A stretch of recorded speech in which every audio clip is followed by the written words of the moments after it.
G'day viewers, well, I'm going to revisit this meter. I've been doing some tests on this. I actually found the potential coil was open circuit on this. This is the AZ. This is, out of all the meters I got, this is the only one that didn't work. The register's all free, that moves quite freely.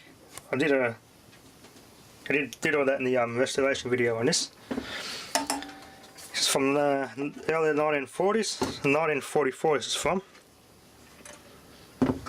Got me buggered. How the hell this potential coil has got open circuit?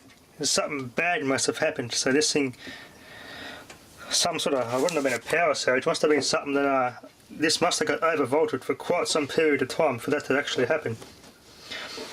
Because inside, when I pull the cover off, it still smells brand new. It still smells of fresh varnish on the windings. It doesn't smell burnt at all. I've taken the register off and the actual body of the chassis out of the casing and actually looked carefully at the potential coil, and there's no burn marks or broken wires or anything. Got me a bucket head, this would have gone open circuit. It's a 460 volt potential coil, so it's a 460 volt meter. So I'm going to try and source a 460 volt potential coil from somewhere to match one of these meters. Even an old email or BAZ I could use for parts. I put a 230 volt one in there. It'd be nice to have an original proper potential coil there. Because this is all calibrated for 120 revs per kilowatt hour. Don't want to upset its accuracy. If I can get a potential coil for this, I reckon this be a good runner. Because these are the yeah, it's one of the, these are very hard to find, these old AZs. One of the first email polyphase instruments. They were replaced with the MCO SD, which uses those brake magnets in this actual casing here, the SDM case, and this is this style of fascia of the M2. Anyway, this is going to have to be the display piece for now. Now viewers, I was trying to repair this bloody lawnmower today. Brother managed to snap the pull rope. Now at the time, you're supposed to re-string these, you're supposed to wind it back, tension up the spring, feed the rope through, tie it off, feed it through there and put the handle on, easy as that. But for some reason, when this rope snapped, this thing got so much momentum, it sprung right back up the other way, and this inner hook came off the catch on the top of the block, in the top casing there. But turn this back the other way, it should actually hook itself back on. But for some reason, I could not get this to hook back on, no matter what I did. So I had to do the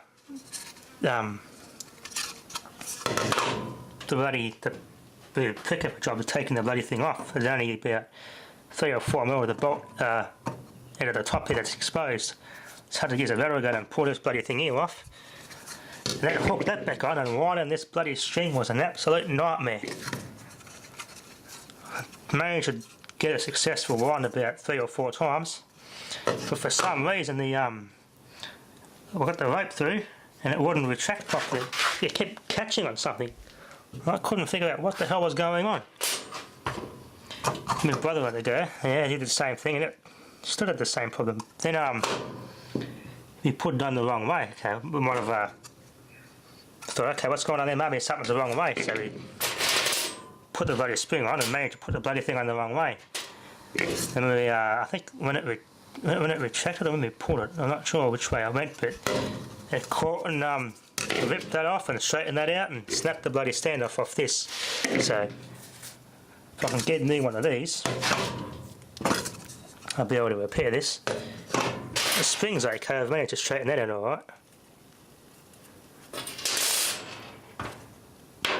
Just got to replace this, and that should be good to go again. It's only about bloody 8 years old, so it's the original rope that snapped off it. Anyway, viewers, well, I was using the set-top box of my vintage TV in my room. That other antenna I had up there was a car antenna for my radio. That was working okay, but it was being very temperamental at some times, certain times of the day. Now I made one TV antenna out of scratch. Bits of wire, longer than they get shorter and shorter. There's our balun. a loop at a copper, and that connects to that bell on there, and that's the what catches a signal. Those things there are the reflectors. And there's some at the front that get shorter and shorter. It's shaped like a proper DTV antenna. It does work.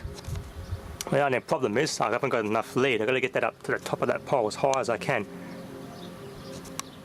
And I get pretty good HD TV signal off that. Works quite well. Yeah, it's just that wire's my problem. If I change that wire, this will be bloody as good as a proper store-bought antenna. Enough for now, viewers. Thanks for watching.